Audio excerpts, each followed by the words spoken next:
বাংলাদেশি নামক গাছে 50টি জাতি রয়েছে। কে ছিঁড়তে চাই এই গাছের পাতা আমি দেখব। যে ছিঁড়বে তাকে আমি ছিঁড়ে ফেলবো, তাকে ছিঁড়ে ফেলবো আমি। আপনারা কি ছিঁড়তে প্রস্তুত আছেন? আপনারা কি বাংলাদেশি নাকি বাঙালি? আপনারা কি বাংলাদেশি নাকি উপজাতি? আপনারা কি বাংলাদেশি নাকি আদিবাসী? উত্তর দেন। আমি বাংলাদেশি পরিচয় বাঁচতে চাই। এরপরেই আসবে আমি চাক কিনা, আমি মারমা কিনা, আমি খিয়াং কিনা, আমি বম কিনা, আমি মারমা কিনা, আমি সাঁওতাল কিনা, আমি ওরাও কিনা, আমি টংচঙ্গা কিনা, আমি গারো কিনা, এরপরে পরিচয় আসবে। তবে সবার আগে আমাদের একটাই পরিচয়, আমরা বাংলাদেশি। আপনারা বাংলাদেশে কয়টা জাতির নাম জানেন? আমরা বললে তুমি কে আমি কে, বাঙালি বাঙালি স্লোগান তুলি, তাই না?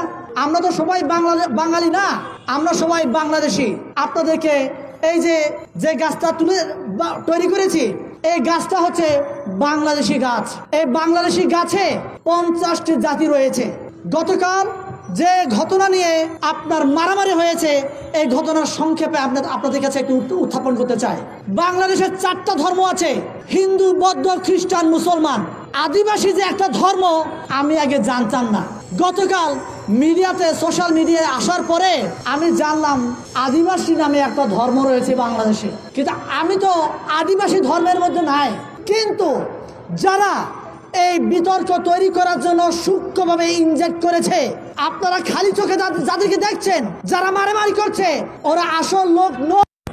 ওদের পিছনে আরো গভীরে বোয়াল মাছের মতো ঘাপটি মারে পানির গভীরে বসে আছে এরা। ওদেরকে খুঁজে বের করে আনতে হবে আমাদের। ওদেরকে যদি খুঁজে বের করতে আনতে না পারে, তাহলে আদিবাসী নয়, সনাতন নয়, কিংবা ইসকন নয়, হাজারো সংগঠন আসবে আগামীতে বাংলাদেশকে বিতর্কিত করার জন্য। আমি বলি, এই যে বাংলাদেশি নামক গাছে 50টি জাতি রয়েছে, কে ছিঁড়তে চাই এই গাছের পাতা আমি দেখব। যে ছিঁড়বে তাকে আমি ছিঁড়ে ফেলবো, তাকে ছিঁড়ে ফেলবো আমি।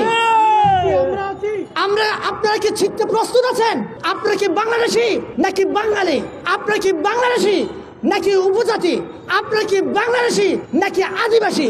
উত্তর দেন। আমি বাংলাদেশি পরিচয় বাঁচতে চাই। এরপরেই আসবে আমি চাক কিনা, আমি মারমা কিনা, আমি খিয়াং কিনা, আমি বম কিনা, আমি মারমা কিনা, আমি সাঁওতাল কিনা, আমি ওরাও কিনা, আমি টংচঙ্গা কিনা, আমি গারো কিনা, এরপরে পরিচয় আসবে। তবে সবার আগে আমাদের একটাই পরিচয়, আমরা বাংলাদেশি।